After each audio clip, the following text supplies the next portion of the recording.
beloved Boss Mike Cervera.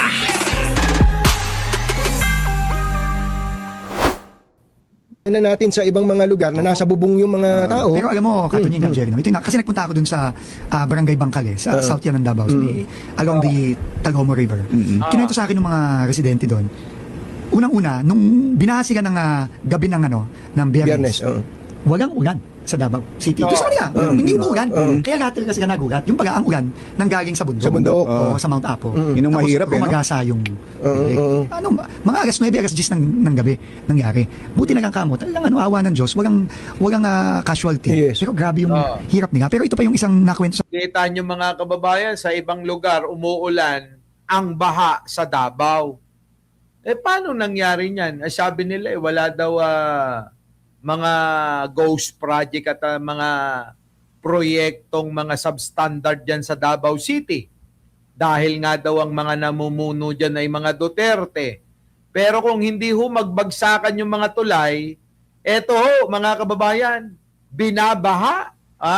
Binabaha kahit walang ulan. Saan ka naman nakakita ng ganun? Pero nyo?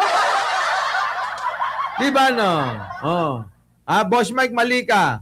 Mas gwapo si Koy. Talaga kayo sa akin ng mga kababayan natin doon na talagang nakakalungkot, nakakaawa, nakakagalit. Nung 2019 pa lang, nangyari na yan. Parehong event. Ganun din. Flash flood. Pero ang nakakalungkot, dito, nandun ang, ayan po, Nakita nyo, 2019 pa pala nangyari na yan. Hindi man lang kumilos ang mga Duterteng namumuno para sana hindi na maulit. O, kita nyo? Paano naging naging maayos ang Davao City?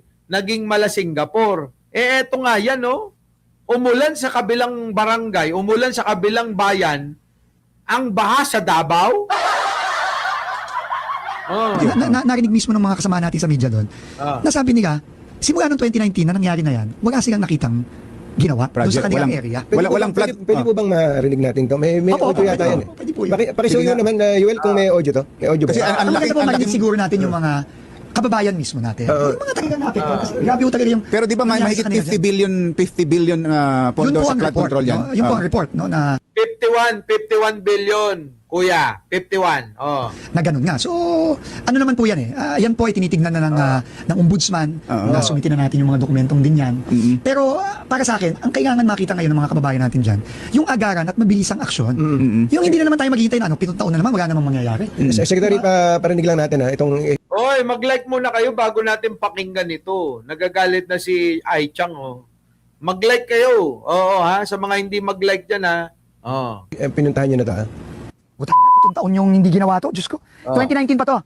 Ito. Tapos wala nang ginawa dito. Yun ang problema. Kitang-kita mo mataas doon, dito mababa. Ba't di pa pinantayan nga to? Anak. Itago nila yung pera.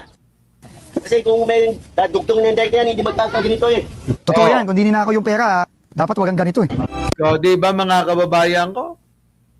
Sabi nung taga Davao, kung hindi sana ninakaw daw yung pera, hindi daw sila babahain at hindi mamomroblema. Namomroblema sila, gawa nga ng yung pondo para doon, ninakaw, ni Pulong. Kita nyo? Grabe, no? Dapat walang ganito So yung mga taong nandoon talagang sasama ang loob. alam nyo ito. Alam niya yung solusyon Putol yung dike. Alam mo, kikwento ko yan, no? Yung residente na kausap kong yan. Alam mo, talagang madudurog ang puso mo, Katunying ka, Jerry. Alam mo kung anong ginagawa niya habang nagsasabi siya sa akin, nagsusumbong siya sa akin? Yung mga uniforme ng anak niya, hinuhukay niya. Grabe, Kasi nga, nabaon sa putik, na iniisa-isa niya yung uniforme, yung mga damit ng mga anak niya.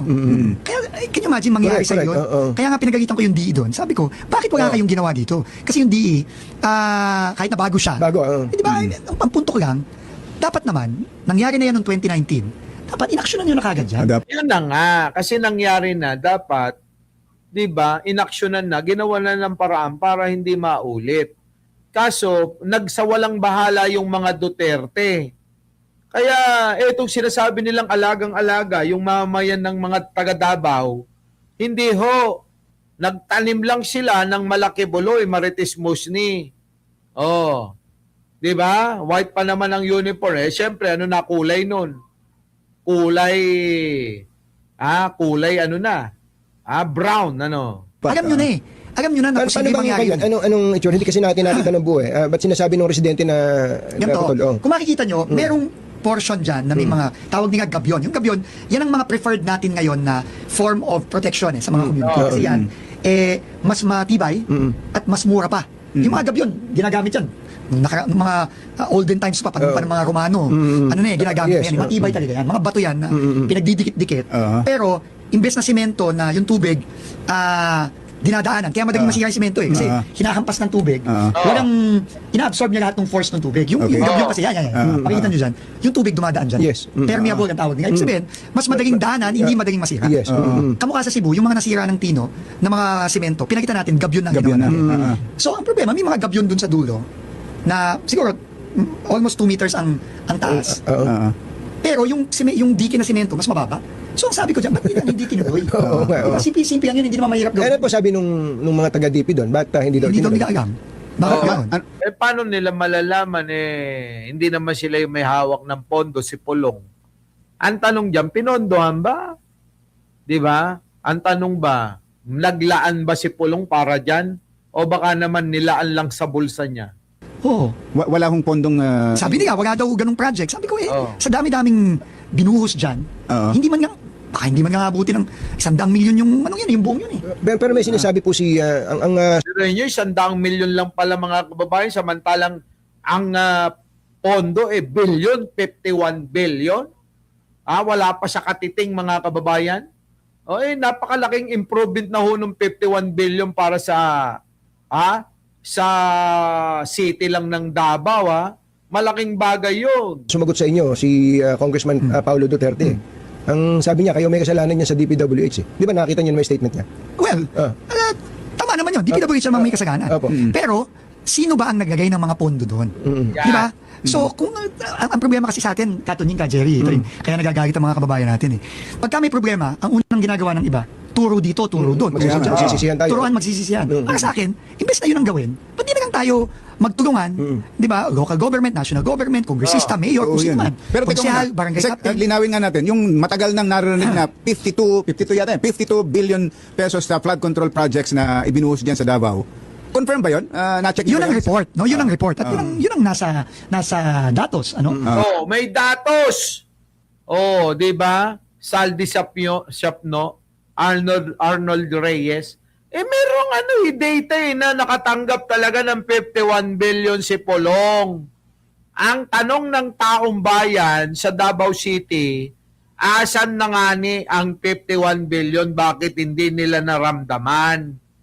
Kung may 51 billion, sana wala ng baha-baha dyan. Nagawan sana ng magandang paraan. Nakakahiya kayo sa Japan.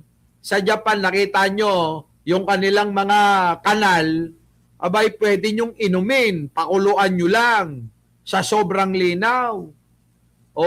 Kita nyo, meron dun mga kanal na punong-puno ng mga koi fish.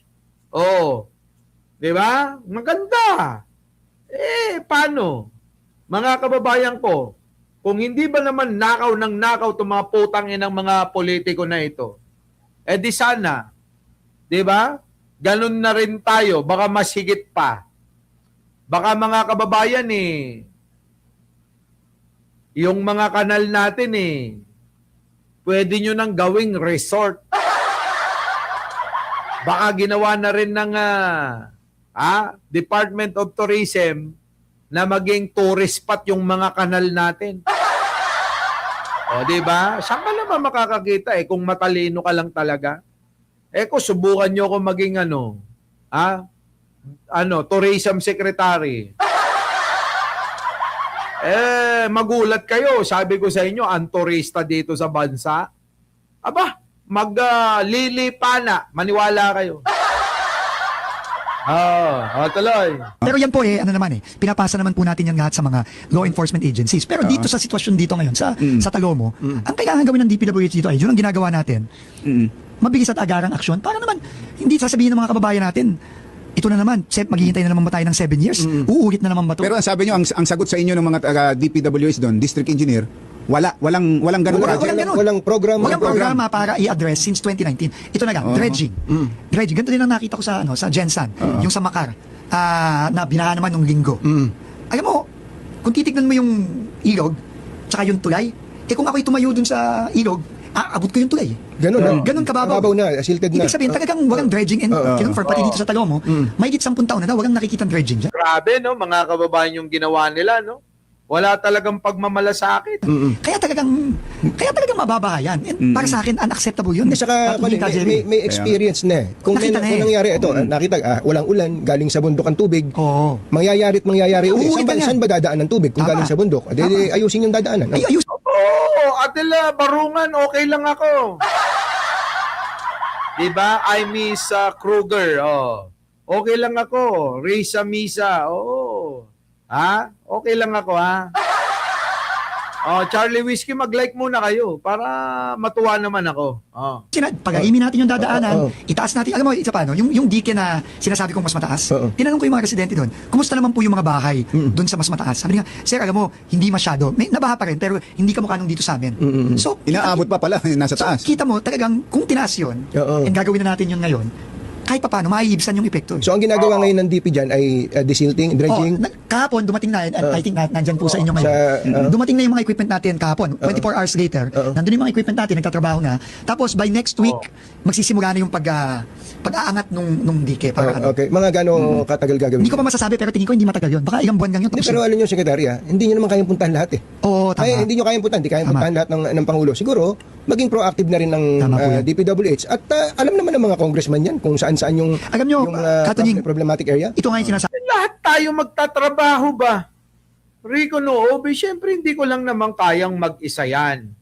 Pero sa mga pamamaraan na kaya kong gawin at napatunayan ko na, kayang-kaya ko talaga yan. Sabi ko nga sa inyo, lahat ng lugar sa NCR, halimbawa, Kamanaba. Yung Kamanaba, ilang ilang city yan. Kamanaba. Caloocan, Malabon, Navotas, Valenzuela. 4. Huwag na tayong lumayo. 4. Ay dapat yan para, sabi ko nga sa inyo, sa Himpapawid pa lang, makita na ng mga turista, nakakaiba tayo. Dapat yan, yung lugar na yan, lahat ng kulay ng bubungan. 'Di ba? Pare-parehas. 'Di ba? May color coding tayo. Na kapag pula lahat yung nakikita mo, ibig sabihin nasa Valenzuela ka na. Kapag kulay pink, nasa Malabon ka na. 'Di ba? Kapag kulay orange, nasa Caloocan ka. Kapag kulay green, nasa Navotas ka. Paano ka pa maliligaw nun? Kulay nasa lugar na tayo ng orange na ito, Caloocan na ito. Mandatory yun. Oo, kakausapin natin lahat ng punong lungsod. Magpapatawag tayo ng meeting. Yun lang Makikita mo, ewan ko lang kung di ka, kakaiba dun sa Pilipinas, ang mga city dun may mga kulay, Diba? Kaya, alam mo yon mga kababayan, alam nyo yon ganun-ganun lang, malaking bagay yun. Diba? Hindi yung makikita mo lang, yung mga traffic enforcer, minsan may kulay orange, may kulay pula, may kulay ganyan, wala. Walang dating yun At saka yung ganon, dapat centralized na yun kung ako papanukala ko yun hindi naman sakop ng Department of Tourism yun. Mukhang sa MMDA yun. Dapat isa lang ang kulay ng mga traffic enforcer. Ang problema kasi mga kababayan, nag-iiba-iba sa isang halimbawa, diyan sa sa Valenzuela. Dati kay Sherwin kulay pula. nung nawala si Sherwin, pinalitan ng kulay green. Alam niyo yun? Pero may palit-palit, magastos yun eh. Maraming mga cheche-boreche na walang ka binibenepisyo. Sabi ko no? Kasi alam mo, minsan may mga kung sino-sino diyang mga batikos na bakit daw ako na ikot ng ikot, inspection ng inspection. Alam mo, ang problema kasi natin, itong kultura sa DPWH na dekada-dekada na yan. Hindi yung ngayon lang yan, dekada-dekada na yan. Red, BBM country, yan, tulad niyan. Di kulay pula lahat. Di ba? Kulay pula lahat yung traffic enforcer kahit nasang kaman. Di ba? Di ba? Our beloved Boss Mike Cervera.